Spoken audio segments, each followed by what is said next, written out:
Welcome back to Gray Squadron Gaming. We're here live at Adepticon. We've got Will, we've got Don, you've got Joe, and we're here to talk about last night's keynote. Oh, all right. Where do we start? I don't know. What do you want to start at, Don? Here.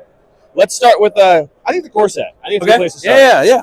Now that you guys have fully shown off the core set, the content's in the core set, the amazing price of $95. Yeah. I think the question... The crazy price. I know. Crazy price. I know. I needed one of those, like, wacky inflatable tube bands to come up. You said it was going to be a good price, and I think you surprised. I was guessing 115, 120. Sure. Hit. So how did you guys come to that price point, and how do you think that will influence players to get into the game? I mean, obviously the hope is that it's such an approachable price point for a hobby game, right? And tied to Star Wars, that players are going to look at it and they're going to be like, "Oh, this looks really cool. Look at these cool little miniatures. This is Star Wars. I love Star Wars. I love Luke. I love Vader. I love Obi-Wan." There's people playing the game. I see it on the table. It looks amazing. How do I get into it? And then when they pick up that box, it's not daunting. It's not daunting on, the pocketbook. It's not daunting on, like, I get this thing, but then they're telling me I need all these other things that I need to get, right? We've all kind of seen that where the person's eyes glazes over and they're like, this is too hard. Yeah. We want it to be as easy as possible, and really the biggest way, like, why did we go to that? We did a lot of data analysis. We looked at a lot of different commentary. We talked to a lot of different retailers about, what's the level at that you're going to be able to really grow this community? Like, where's that point? And the answer is always, like, it's got to be less than $100, right? Yeah. These days, if something in a core hobby shop is less than $100, usually when that person picks it up, they don't put it down. And so, we made a commitment and we said, we're going to swing as hard for the fences as we possibly can on this. And we had a lot of really great talks with our publisher Asmodee. And, we explained to them the logic and the reasoning. And we're like, this is a crazy, crazy deal that we're putting all this stuff. But, we know that when, like I said last night, right, we know that the second a player gets that box, they put it together and they play their first game, they're going to be hooked. Right. Yeah. And we're going to have them, in this community for the next 10, 20 years. And that's where the payoff is, right? Like bringing those people in, having them, faction jump once they get their faction built, or having them just like engage in the new, because we all do it, right? But having them engage in like the new releases and all that stuff, coming to Adepticon, building, and communities, they grow exponentially, right? The bigger your community gets, the more people want to be a part of it. Yeah. And so that was kind of the thing. It was like, we've been saying for a long time, we are fully committed. We're all invested. We're all in on this game and where we're going with it. So now's the time to, like, it's put up or shut up time. Here it is. We've provided, I think, what is the best deal and products for a starting point in the hobby industry, period, right now, right? Like, I don't think there might be something out there, somebody will be like, no, this one's better. But, like, from my vantage point, doing all the research, all the analysis, like, I don't think there's a better one out there. And so that was the thing, right? It was like, this is it. We're going to do it. And, people have been, I think, kind of surprised by it in a good way. Yes. And so I'm really, hopefully now people can kind of understand the excitement that we've had for a long time about where we're going and what 2025 being the year of Legion really means. Because I think we're poised to see, hopefully the Adepticon, like, side of everything in the tournaments, like, grow exponentially in size, to see local communities grow in size, and to really take this game into a whole new level. Yeah, we're excited. Yeah, we're super excited. So going off of that, how do you foresee people going from the 600-point recon list that you include in the core sets to a full 1,000-point army? Most people used to get 2 core sets. Mm-hmm. Is that what you think is going to happen now, or is it going to be more build your own, grab different units? I think players will approach it in a lot of different ways. Certainly the 2 starter sets idea is great. It doesn't give you a lot of variety, which I think is going to be one of those things that probably makes people not do it as often. Because I think one of the really great, one of the wonderful things about army building and all of that stuff is, like, being able to pick and choose different things, have different approaches, right? And so now with Legion, right, unlike when it started and there were only so many options, right? You only had, like, Rebel Troopers and Stormtroopers, and then maybe you had Commandos and Scout Troopers. There is a pretty significant catalog of past units and releases, and there's an existing community that knows how to use those, and there's a lot of lists that are like, well, you take this with this, and this is really good. And new players, as they start playing those initial 600-point games, they're going to be like, okay, I want to grow and I want to expand. My expectation is that a lot of the players, the first step that we're really encouraging retailers and stuff to point new players to is the upgrade card pack, right? Because it takes a little while to build and paint a 600-point army. But I want to try different things. Great, the upgrade card pack gives you all these different options that make all of the things in that box feel different, play differently, like have different abilities and strategies and tactics to use. So that one's really easy because it's not more miniatures on top of the miniatures, right? Good point. Seeing the player, like we talk about player loops a little bit. If you want to get into business terms, like the player loop. What's the player loop? That player loop is you get the starter, you build it, you paint it, and now you've completed the player loop because you've played some games with it. It's all painted. You're ready to go to the next thing. And success is a really important part of that loop. Like you kind of have to get close to completing it, or to where you personally feel like you've completed it. We all talk about the pile of shame, right? If you as a new player to the hobby, you're not seeing success, and you're like, oh my gosh, I haven't even painted this, but then I have all these boxes over here. It can be overwhelming. So escalation leagues are another really great way to do that, which are built into the tournament kits and stuff. My expectation is that it's going to be upgrade pack, because you can get all these different new options for your units that you can try out, and maybe they're not going to be super meta, but as a player, you're exploring, you're learning how the game works. And then those build your own commanders, I expect, will be really popular. Yes, those are going to be great. I'm so excited to see what those things do. Because that's like, you as the player now get to customize your own character and have your avatar, which is a really big part of a lot of other wargaming systems when you're a new player, right? Like you get your stuff, and you're like, okay, I'm going to build my leader, and this is what he is. We also work to make sure that, the iconic characters are going to be out around the same time or within that player loop kind of like window. So if you want the original trilogy characters and you're playing Rebels, you have the opportunity to do that. I think, the commander and operative slot, but the commander slot especially, dramatically changes how your army functions, right? Access to their command cards, access to their abilities, all that stuff. So that's a really great small investment for a new player as they're learning the game and building out what they like to play and how they play. And again, it's easy to paint because it's one single character figure. That I think is like the first step. And then from there, it's okay, which units do I want to go? And then I'm going to go to 800 points, and then I'm going to go to 1,000 points. And that's how the escalation league works. So those kind of like stepping point levels for communities that are being built with new players, that's also kind of the expectation that we're going to be building up. Is like, how do you level up to that 1,000 point level? That's the standard game.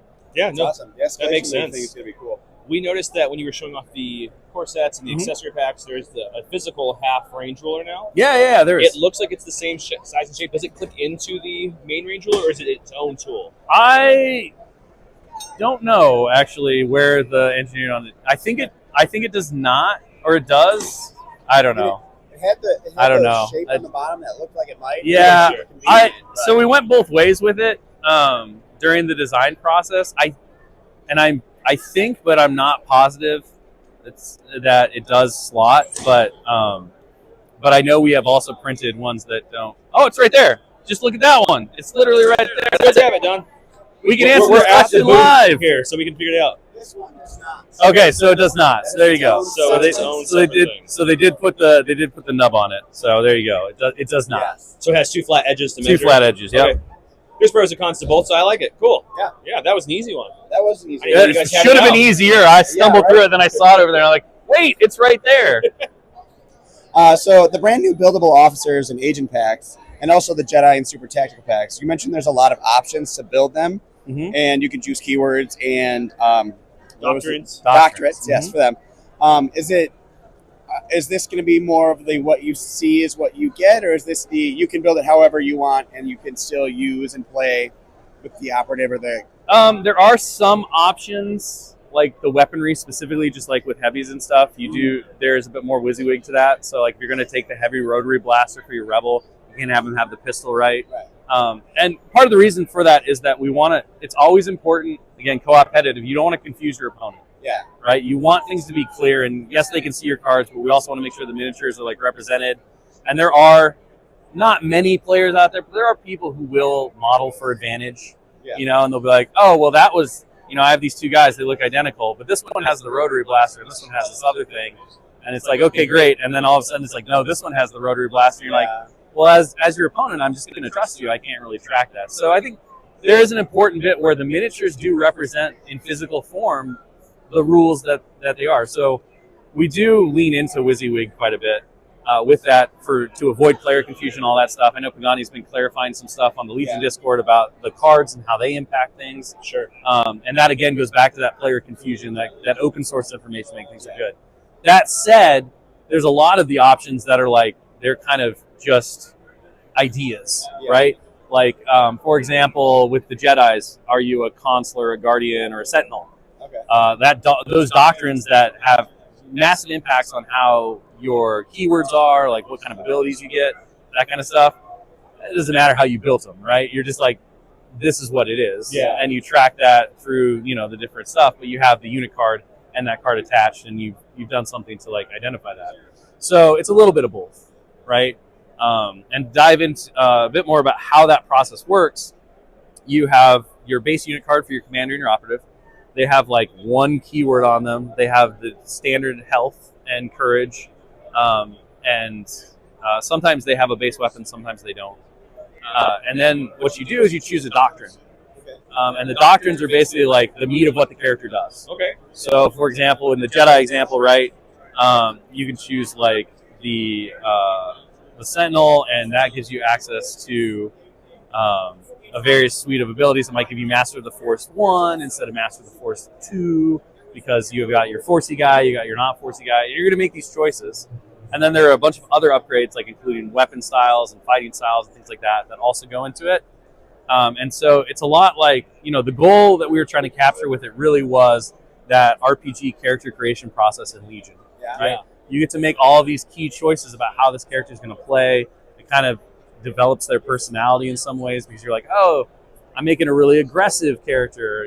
This is like has Vizsla Light. He just like walks forward with his big heavy blaster and takes all the hits like a tank and lays down heavy fire, right? Yeah. And so you can build kind of these different archetypes, and that allows players, the option to customize. The other really neat thing that it did from a development and a game standpoint is that it gave us a really rapid way for players to be able to smooth over gaps within their faction army dynamically, right? So like, it doesn't break. You can't make up for the weaknesses inherent in your faction identity, but you can use these to kind of like smooth over some of those like cracks. And you say, okay, I'm really missing X, Y, or Z from my list, and I don't have great access to it, or maybe I do, but it's like a 200-point Vader or something, right? And I don't have the points for that, so I can't take Vader. So I need like a Vader Light. Oh, I might be able to build that through these characters and through these different options and come up with something that works within the tactics that I need. And that was really cool because, well, we love seeing the iconic characters on the table. You can only do so many of those. They also have to have this amount of impact that is very big to kind of represent them correctly on the table. Because if you have a name in Star Wars, you're kind of a big deal. Right. And so instead, we're able to do these like commanders and operatives that they can be a big deal. You can kit them out pretty extensively, or you can kind of budget them out and have them be these little like, some good points filling at the end. Points filling and things like that. Yeah, that also work out well. So I was going to ask, you kind of answered it. It sounds like each box comes with a commander and operative, or options for a commander or operative. Is that kind of right? Yeah. So each box has a commander and an operative card. Have a commander and operative cards in it. So you can build one of each. Oh, very cool. And then it has all the doctrine cards and the different upgrade cards that represent the different weapon options in there, and then some other like upgrade cards as well that you can attach to these characters to do various things. And you can take 4 of them. Effectively, you can take 2 commanders, 2 operatives. Sure. They're not limited in any way like that, just by the normal stuff. The limits come in the doctrines, so each of the doctrines has a pit value, just kind of representing the fact that you can't take 4 of the best doctrine, right? Yeah. And that just forces a little bit more character diversity if people want to like take multiples of these and that kind of stuff. Sure. But most of the pit values are 2 on the doctrine, so really if you're just playing with a commander and an operative or 2 commanders, you can have that same doctrine on both if that's something that you really want. Yeah. So we're really excited for them. And it sounds like you guys mentioned on the stage that there's a good amount of like head option and arm option and heavy guns. There's so obviously the ones that people have seen painted, they're kind of like our choice builds for the packaging and stuff. Yeah. But there's like 20 plus parts on all the frames. Some of them have more than that. You've got different leg options, you've got different torso options, you've got a ton of different head options. That's awesome. There's a whole host of different weapon options, Like I think there's a gunslinger doctrine for the rebels, so there's a bunch of different pistol types. There's of course the heavy guy option that you can do with things like that, and then the Jedi one has a whole host of different lightsaber styles, a couple of which Dallas Kemp, our creative director, actually fought LFL to get through. So really? Go Dallas! Yeah, for sure.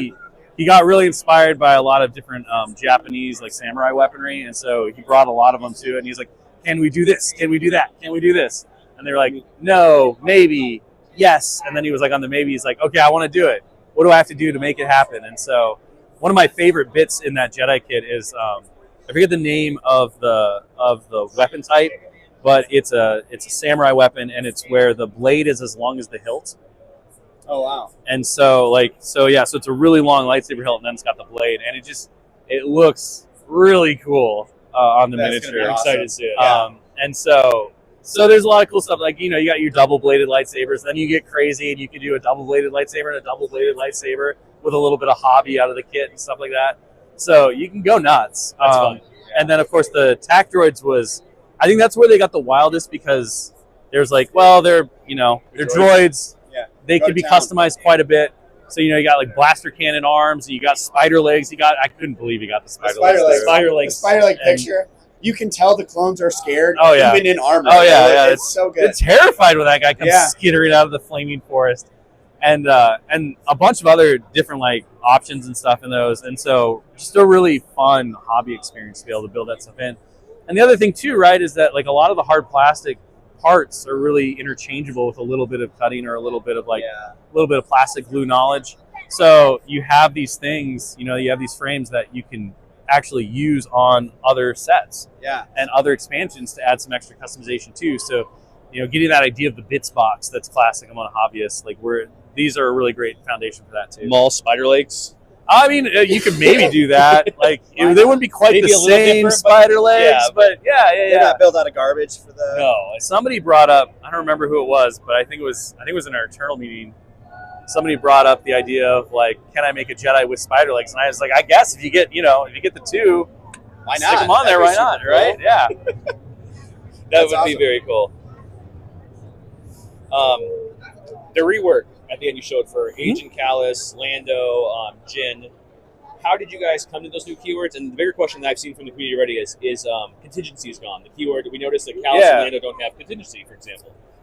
Yeah, so contingencies is gone for the moment. Obviously not on those characters.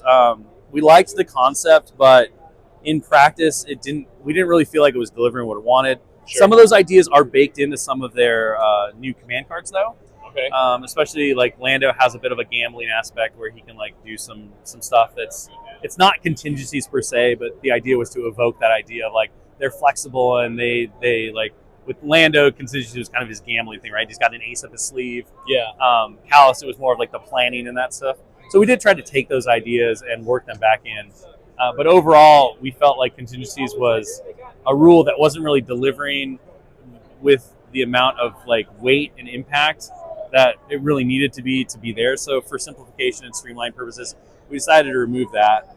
And then as far as like the rest of the reworks, right, it was a lot of those were pretty wholesale, like from the ground up, like reimaginings in terms of once the flawed went away, once contingencies kind of went away. It was, okay, let's take what these characters did and try to make them do it better. And also add in some things that we felt might have been missing from the original designs, right? Or how do we give them a little bit more flavor? Some of that was through the command cards. Some of it was through some of the new abilities or the keywords that they have on them. Callus with bounty is going to be awesome. Yeah. And one step ahead. I saw a keyword which we don't know yet. Yeah, you'll find out. Yeah. On 15th. I think that's one that kind of evokes back to the contingency. So it's one of those like not exactly contingencies, but it has a little bit of a tie-in to that. And yeah, bounty was one that we were going through playtests with Callus, and Andrew Dursum, our lead on Legion, he was like, I have a crazy idea. This guy is supposed to go get his man. What if we just gave him bounty? Makes sense. And so we had some discussion about, okay, well, what are the impacts of that? What does it do? And then we really liked it from a conceptual idea. It felt very Callous, and so we slapped it on him. And it gives Empire another way to kind of like play with that keyword, which bounty isn't unique due to the mercenary thing now. It's like it's not quite only Empire, but they definitely can maximize it the most, and Callus really takes it to that next level as well. Is that why Callus is now an operative, so you couldn't triple bounty in the Empire? Yeah, Callus, Cassian, and Jin are all operatives now instead of commanders.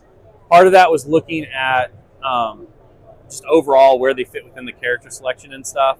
The triple bounty was definitely something we considered. Yeah. And then for like Jin and Cassian, it was like, okay, well, they don't really lead, right, in Rogue One and what we see. Jin especially is never really formally part of the Rebels. They do follow her. Right. But of course, like people follow Operative Luke, Jedi Knight Luke all the time because he's an exemplar, he's a hero.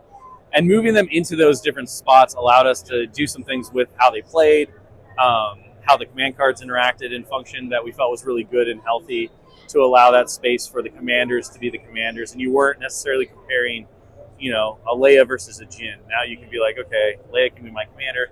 Jin can kind of function this way. And then one of the things we talked about too is like the importance of command cards to your command hand. And obviously if we want to see more characters, we have to continue to design in ways that say, okay, the idea that you have to have all 6 of a character's command cards to make that character the best it can be doesn't really work because now I have no command cards for any of my other characters. Very true. So working some of the power level back into the base level of the character and then having command cards that are really powerful but a little more situational or based on the army tactics and strategies you're trying to use so that you can have a more diverse command hand. So you can have like 3 from your commander, 1 from an operative, 2 of the faction ones if they fit into your thing or whatever your mixture is. And that opens up the ability for us to say, okay, we can make more characters, we can make more of these, we can make more cool command cards, but we don't have to worry about players being like, well, I'm never going to take this guy because I have to devote all of my command cards to these, and without being able to take command cards, this character doesn't work, that kind of stuff. So that's where a lot of those reworks and like everything kind of fell through. Yeah, no, I'm looking forward to it. So what do you think? What did you feel was the most interesting design aspect for Hondo and his pirates? Hondo and Ock. Oh, most interesting aspect. Well, I mean, for Hondo himself, it's got to be mood based on profit, right? Yeah. The fact that he has X values for all of these different things, and it's based on the command card being played. Is it his command card or any command card that army plays? Yeah, it's your command. So, like, if you're controlling Hondo, it's your command card. Whichever command card you play for the phase or for the round, that's what his values are. So you can play standing orders to give him a 4, but you've played standing orders. So is that like really worth it or not? I don't know. Depends on the situation. But that was one of the really fun things about that character. And I mean, I'll go on record as saying I don't know how competitively viable Hondo will be, but he's a blast to play. Right? It's gonna be fun. Yeah, he's super fun, and I think he really fits the Hondo like character and all that. And we were just hooting and hollering the whole time we were playing him. And then his command cards kind of lean into that too, like the fact that he can like bore you with stories or inspire you with stories and like lock you down. He has a really weird kind of very Hondo play pattern where he can just saunter into the middle of danger and like be safe because he's Hondo for a round. That's funny. And there's ways to work around that and everything. But so that one was thrown out as a gag in the initial brainstorming. He was like, well, what if he just like his values were just based on profit? And I was like, what does that mean? Like, I don't know, the command pip value. And everyone was like, that's nuts. And the more we talked about it, the more we liked it. Yeah, the more we talked about it, the more we liked it. We started putting all these keywords on that had these different things. And he became this really unique Hondo-y character. Like the pirate king, he's really, you can't tell what he's doing, Yeah. He's kind of just out there.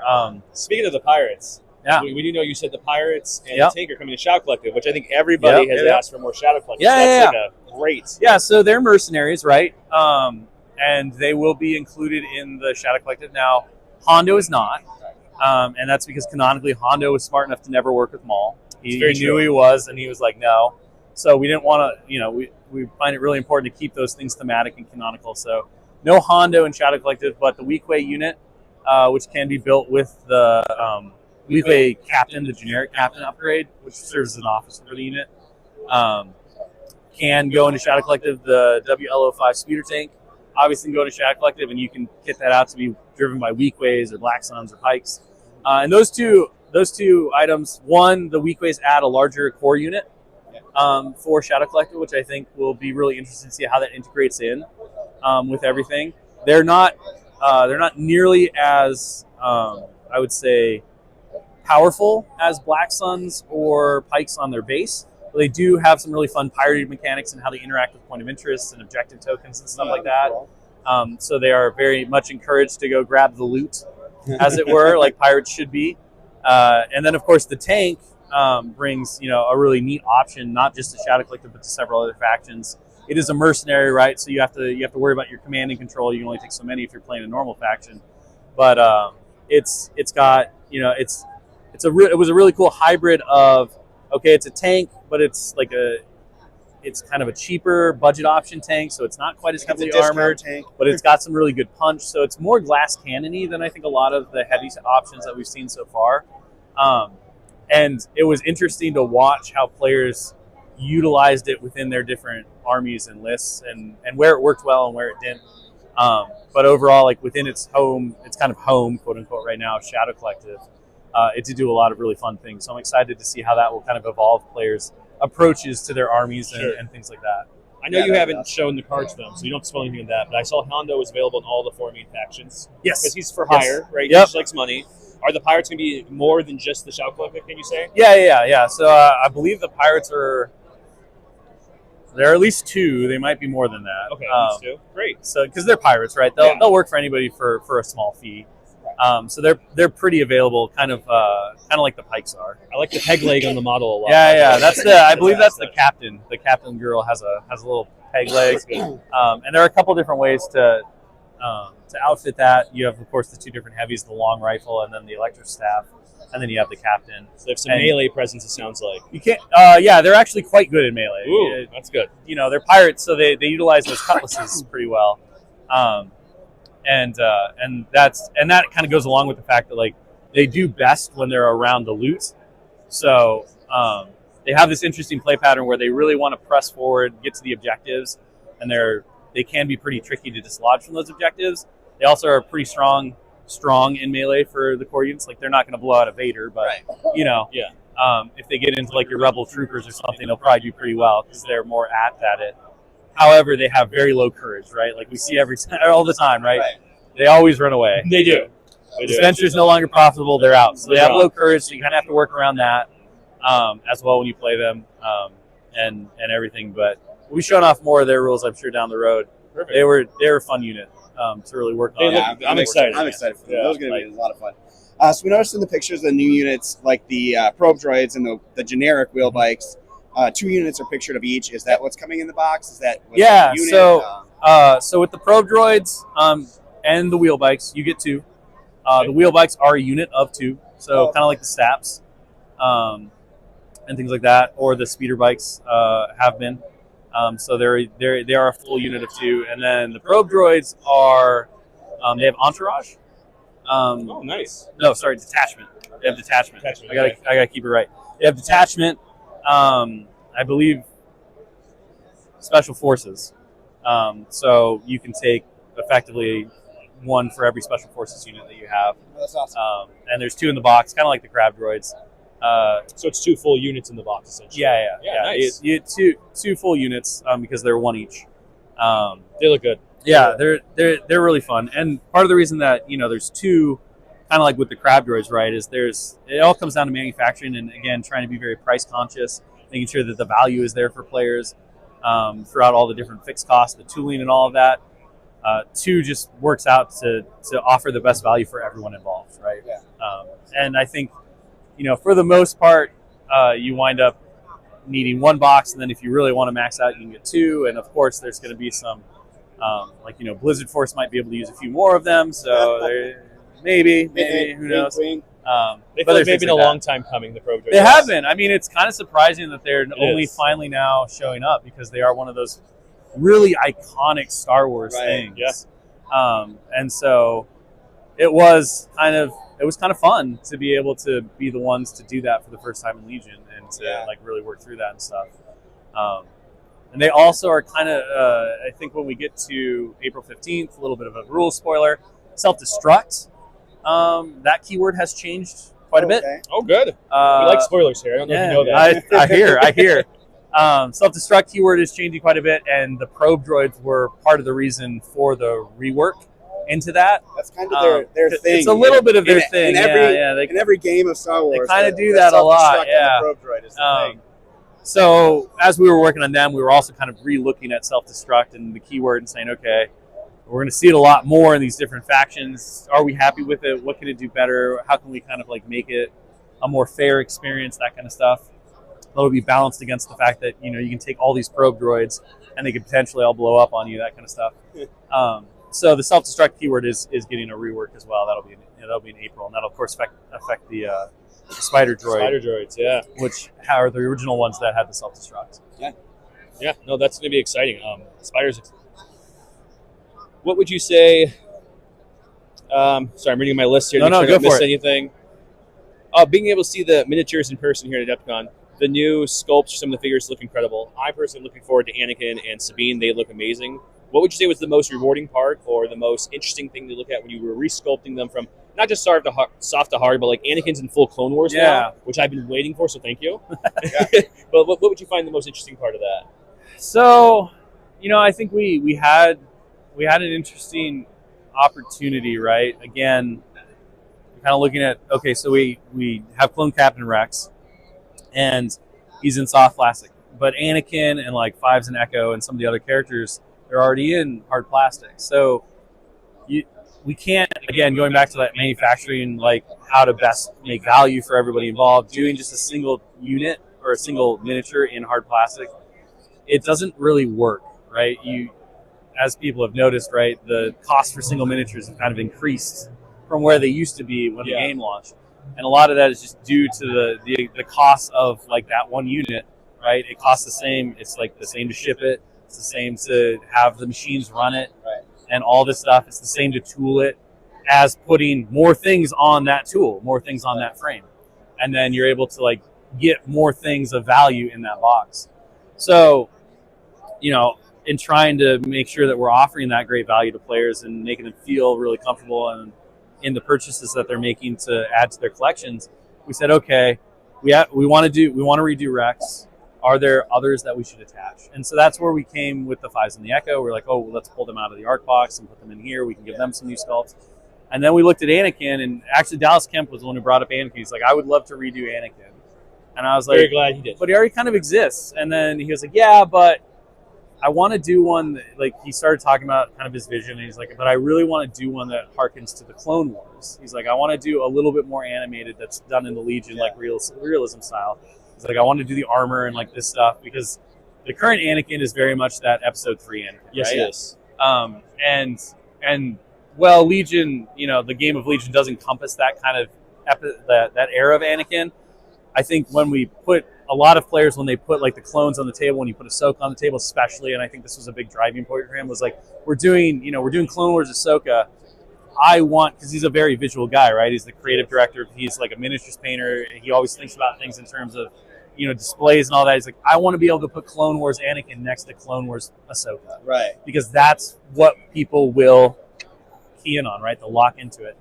And so he basically, I was like, great, like, let's do it. We already have some things we want to do. Let's add that, because it's not going to actually affect much of anything. You have to add his cards to the package. But, and then it was a nice way to kind of reissue Anakin, because we had to do that anyway. So one of the things about that is that if you have the original Anakin sculpt, you're going to have a classic, because that one's not going to come back anymore. It is going to get replaced by this new Anakin. And so that's kind of one of the fun things about being in a game for a long time. You get those Old school museum, old school minis where you're like, I was here at the time. And so that was kind of the process there, and that was really fun to kind of go back through. Obviously, one of the challenges with that was discussing with LFL. Okay, we're going to take this animated character, but we're going to make them like real, but we don't want to necessarily do Hayden Christensen. We want to do kind of like a blend of Hayden and the animated version, because they are kind of distinctly different visuals and characters. And so we got to work through that process. And then doing like the new core set characters too, like the new Vader, the new Grievous, the new Obi-Wan, right? They look great. That Grievous. Making some choices in terms of like, okay, with Obi-Wan, we've seen him in his Clone Wars armor. Let's do a movie one now. So let's do more of like just the tunic, right? You flipped Anakin and Obi. We kind of flipped them, yeah. just to offer players something different, right? So even if you're a long-term veteran and you already have Obi-Wan or you have Anakin, you now have the opportunity to get a different version, right? And you can play either one, or you can use your new painting skills to paint this one and then have it replace the old one, put the old one on the shelf as a memory, those kinds of things. So we wanted to try to not, every time we approached a character and we're doing a resculpt and those kinds of things, we try to approach it from a standpoint of players may already have this. How do we offer something new? How do we offer a little bit of a different experience to it? And so that leads to a lot of conversations about, like with Vader's Vader, but let's find a cool pose for him. Let's do a couple of different things for that. And so that's how we work through that stuff. One of the things I love about your guys' sculpts in general compared to some older sculpts, not just the new stuff even, but I'll give you an example. The ARC Troopers I noticed that are in the box you showed on the screen, they don't have the flight stands. Yeah. And not that I don't like the look of a flight stand. Some people do, but if you just kind of hit that mini wrong, sometimes that little connection point snaps off. It'll so like fall Sabine, off. for example, you have that nice smoke show coming up. So she still has a jetpack look. Yep.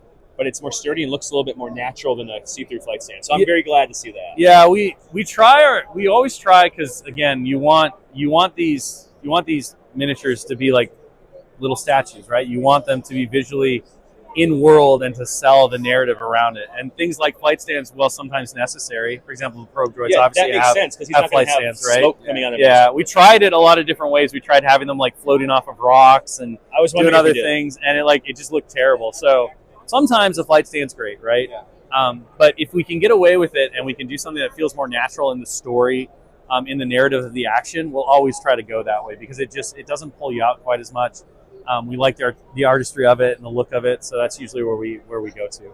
Yeah. And I guess another spoiler that's going to be coming on April 15th. One of the reasons the ARC Troopers don't have flight stands anymore is they no longer have access to the jetpack. Oh. Okay. So that upgrade is also going away. Some people might be sad. I never took it because it was a little expensive. Yeah. And they have scale now when you guys refresh them, which is a very nice option to get them up high still to show that kind of which was done in lieu of the jetpacks. But one of the things like we talk about a little bit as we go through all these different reissues and we're revisiting these things, we have the conversations with Lucasfilm again and our partners there. And it's a lot of like, okay, well, this is what was there. And then sometimes it's like, well, the Star Wars story has evolved a little bit. So we need to think about these things. Or, we said this happened, but like now we're like, oh, jetpacks are really rare, right? The ARC Troopers didn't have access to them as much that we're thinking of. And so we kind of take that feedback and say, okay, let's look at, can we move away from that? Putting scale on them in that way was kind of like, okay, we've identified that this removal is okay, right? And we can kind of add that back in different ways. So there are a few things like that. I mean, obviously, always we're wanting to make sure that we're representing our partners at LFL and the Star Wars story as accurately as possible. And they're very, very good about giving us like options and being open to different things. And it's a two-way street, right? So like they're like, well, we'd prefer if you did this, but we're totally happy if that can't be done. Just tell us like what the solutions are. And then you always want to come back and be like, yeah, we looked at it. We can absolutely do this for you, but we'd like a little more leeway on this. Can we have a discussion about how to do this better in a way that you're going to feel comfortable with? And so it's a dialogue, right? And so that kind of led us to be like, we didn't think the jetpacks were critical to the ARC Troopers, so we removed them based on conversations with LFL and where they kind of wanted that unit's like story and canon presence to be. And then we just kind of plugged in scale to give them a bit of that verticality. Circling back a little bit, back to the new core sets, which are still super awesome. You finally confirmed everything that's coming in all of the core sets.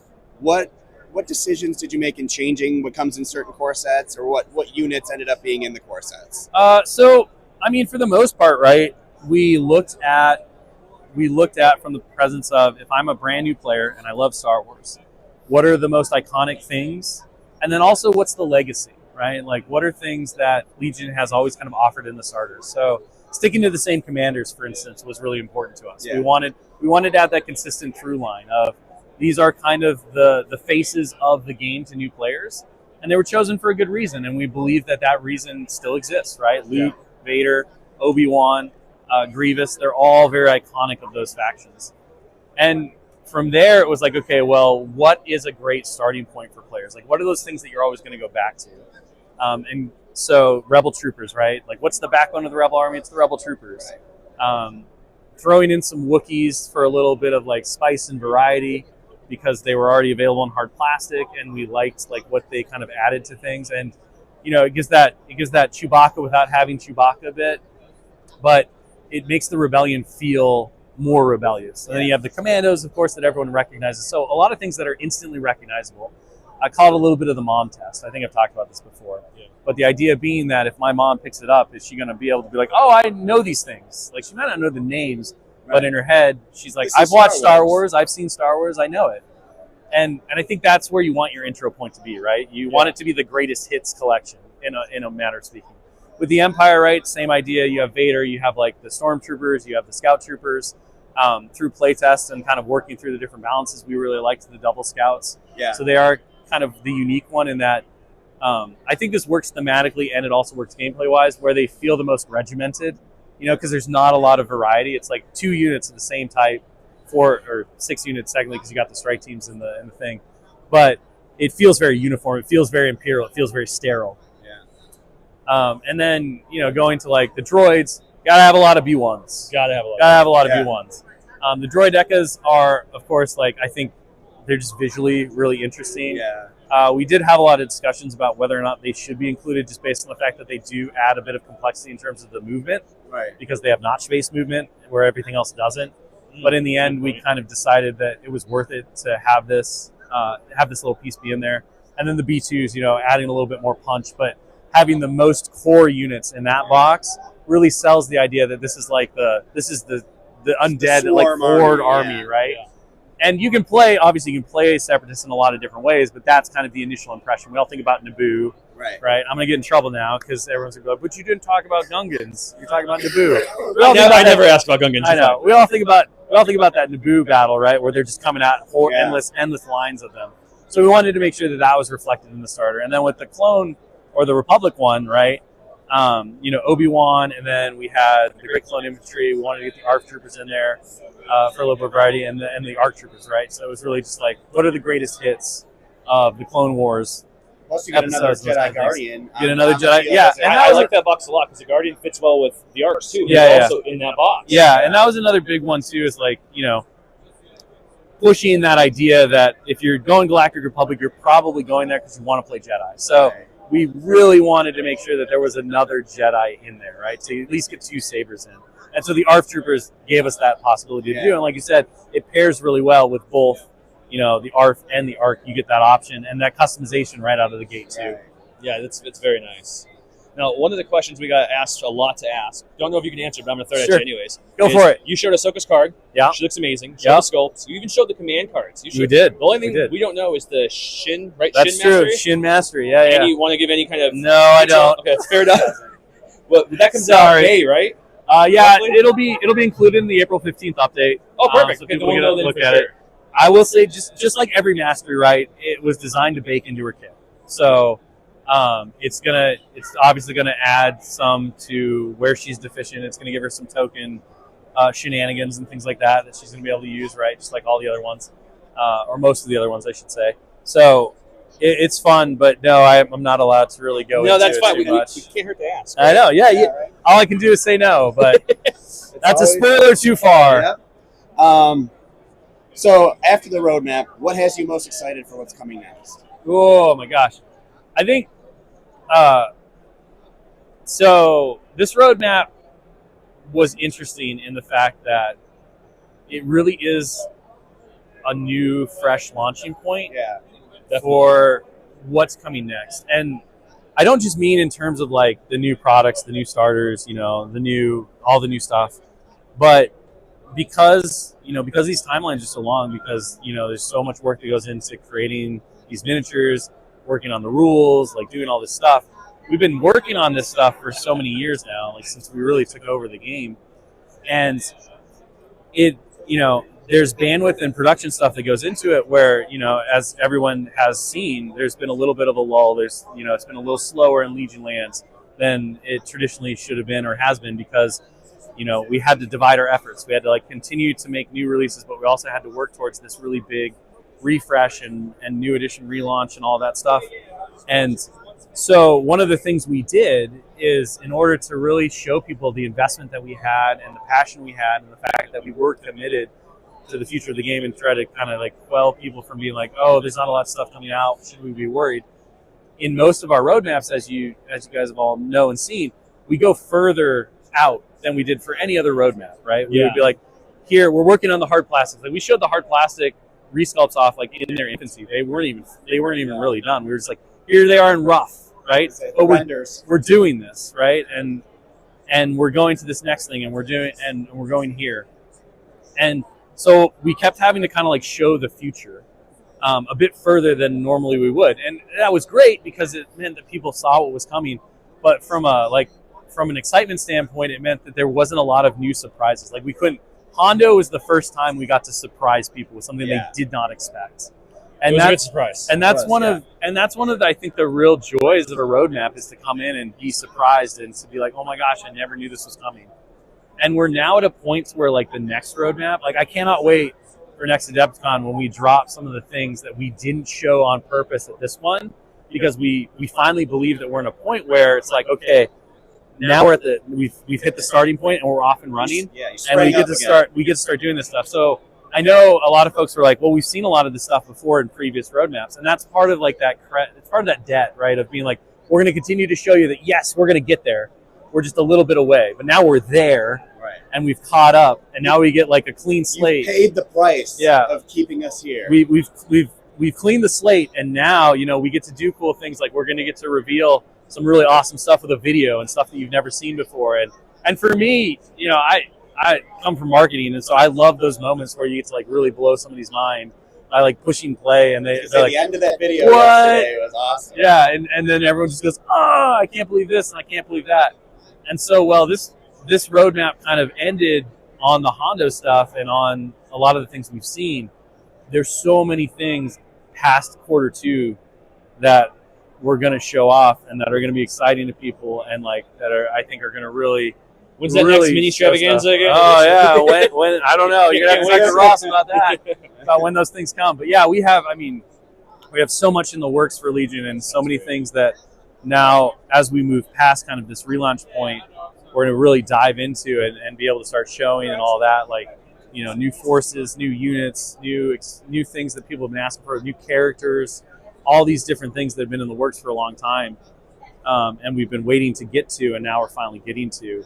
And the best part is, from our standpoint, is that it all gets to be like a brand new, unexpected surprise on your guys' ends. Yeah. And we all get to celebrate that together and be like, oh, they finally did it. They finally did this. They finally did that. So I think that for me is like, it's a weird one to say like that's the moment of like this moment and the keynote, but it's the fact that we're finally like fresh slate and we get to move forward into the future with all the exciting things being a surprise and being exciting, and kind of start to engender, I think, a lot of that excitement that we've been able to do in our other communities.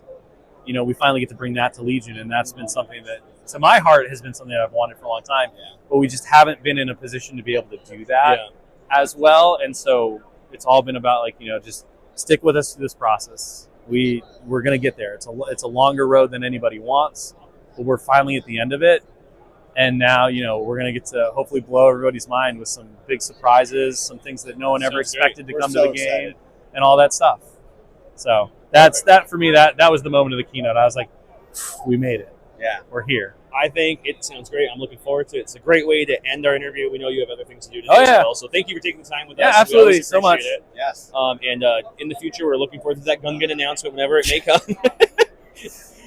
So look, someday it'll happen. Someday it'll happen. And when it does, there'll be a killer video. I promise right now, putting it on the map. Perfect. Signing my name, putting it in the envelope. When Gungans are announced, there'll be a killer video for them. That's how you'll know. Wait to see the video. Yeah, that's going to be great. Well, thank you very much, Will. Absolutely. Thanks, guys. Always appreciate it. We'll hopefully chat in April. In April. I think we got a good marker. Thanks, everyone. Look for us again in April. Thank you, Will. Thank you, AMG. Have a good one.